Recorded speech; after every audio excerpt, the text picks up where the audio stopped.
My name is Kapua Hollands. I'm a hula instructor. I operate out of my studio out of Colton, California at Ikusa Dojo. The name of my school, or hula school, is Halau na Hale Kanu. And I started learning hula at the age of 5 with my other siblings. I have older siblings and a younger one. She's younger sister. She's 1 year younger than myself. So we essentially grew up in hula together. My mother was instrumental in teaching us. She learned from the best of the best. Her instructor was an expert hula instructor named Hine.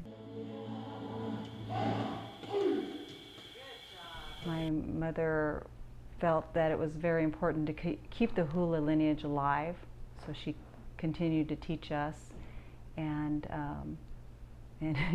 it wasn't a voluntary thing. It was, imperative. You're going to learn your culture. You're going to learn the dance. You're going to learn the music, and so we did it.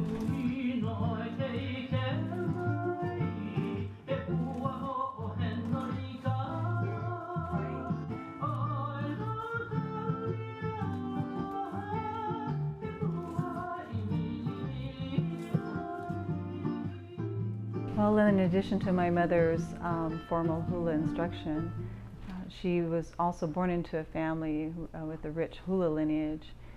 Our ancestors were actually the royal court chanters and dancers. And when I say that, I mean royal court meaning the monarchy.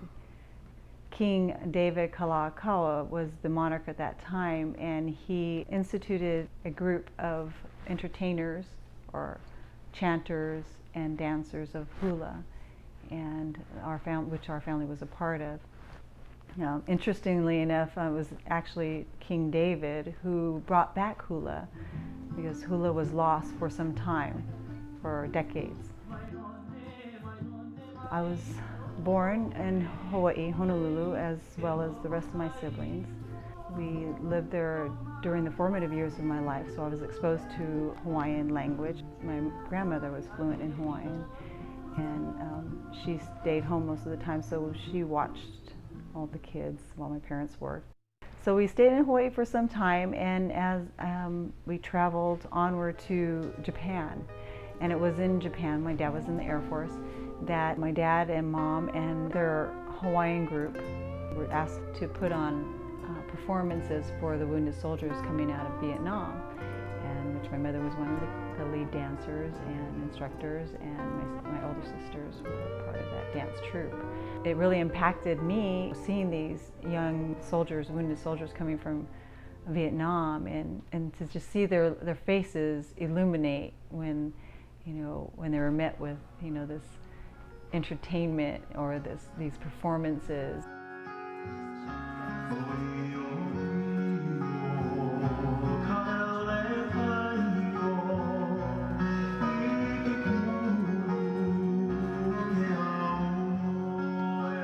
What's different about hula as opposed to any other dance art, to me, is that it really touches the heart warmly, because as many are familiar with the aloha spirit, when they come to Hawaii, they feel like they're embraced by this, aura of humanity and just genuine, unconditional love. And I think that's what draws people to hula.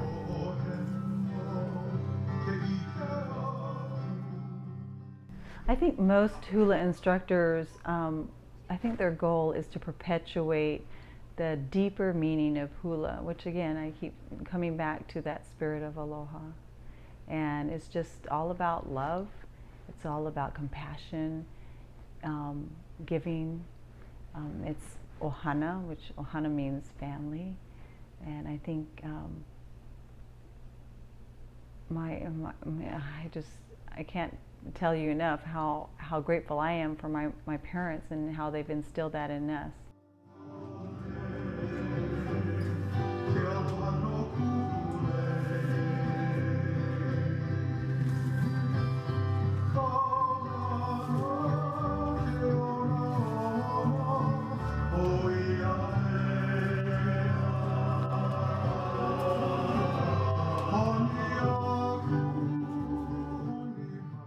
the children that I have in my school, I want them to look back when they move out in this world, and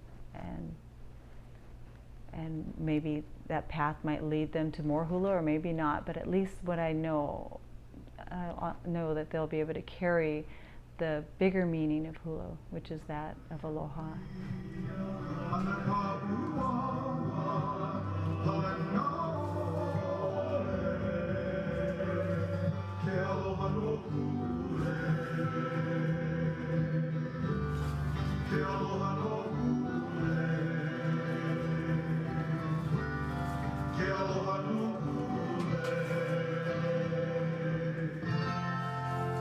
My sweet